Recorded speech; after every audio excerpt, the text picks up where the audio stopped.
ఈ పద్మాసనం అన్నది ధ్యానం చేయడానికి ప్రాణాయామం చేయడానికి ఉపయోగించే ఆసనం.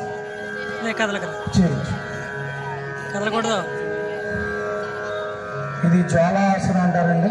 దీనివల్ల కండరాలు, షోల్డర్స్, చేతుల్లోని బలం చేకూరు.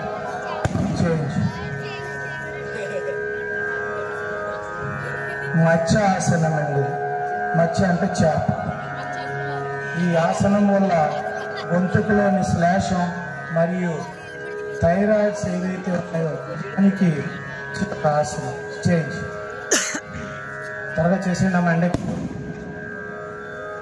వజ్రాసనం అండి. ఈ ఆసనం అన్నది భోజనం చేసిన తర్వాత వేయకూడదు. భోజనం చేస్తూ కానీ చేసిన వెంటనే కానీ వేసి ఆసనం ఏదన్నా ఉందంటే కేవలం వజ్రాసనం. ఈ వజ్రాసనం వల్ల డైజెషన్ మరియు గ్యాస్ట్రిక్ ప్రాబ్లం అన్నది దూరం అవుతుంది. చేంజ్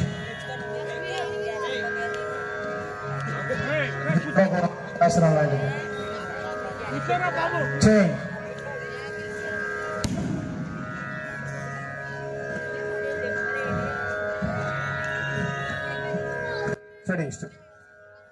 చేంజ్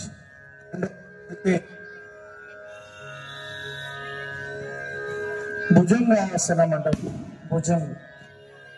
భుజంగ అంటే సర్పం పాముల ఎన్నుముక్కని కన్ను షోల్డర్స్ ని బలంగా ఉంచడానికి ఉపయోగపడే ఆసనం. మట్టు మంచి ఆసనం.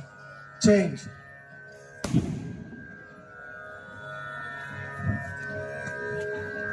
చేంజ్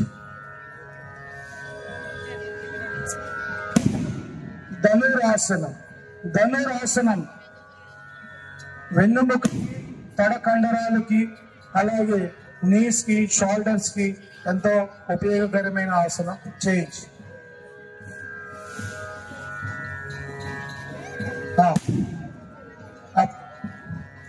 అర్ధహలాసనం. ఈ అర్ధహలాసనం అన్నది డైజెషన్ కి ఉపయోగపడుతుంది. ఇది హలాసనం. ఇది కూడా వెన్నెముకకి ఫ్లెక్సిబిలిటీకి సంబంధించిన ఎక్సర్సైజ్.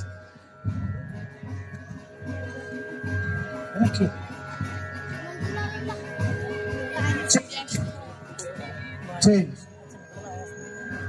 కింద చేతుల కింద. కూర్మకాసనం.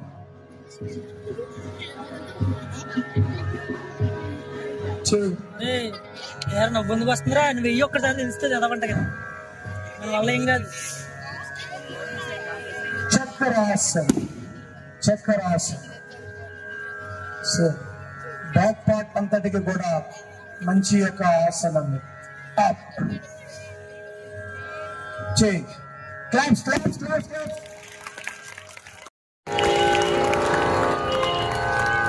అర్ధకలాపు ఉన్న ఆసనం. ఈ అమ్మాయి చూడండి, ఒంటి కాళ్ళ మీద మెడ మీద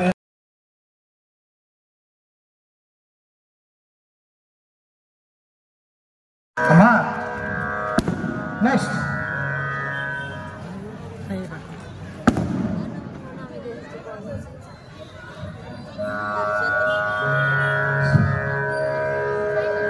మగవారే కాదు, మేము వ్యక్తిలోని తీసుకుపోవని చెప్పి మగవాళ్ళకి సమానంగా మా వాళ్ళు పెర్మిట్ చేయడానికి రెడీ అయ్యారు. కానీ ఫ్యాన్సీ యోగాకు సంబంధించి చేయాలని చెప్పి వాళ్ళకి ఇది నేర్పడం జరిగింది. వీళ్ళకి పాపం ఆసనాలు వేస్తున్నారు, కొంచెం ఇబ్బంది అయ్యింది. వీళ్ళందరినీ కొంచెం పట్టుకొని సాగదీయడం, వంగదీయడం కూడా చాలా ఇంట్రెస్ట్గా పనిచేశారండి వీళ్ళు. Next next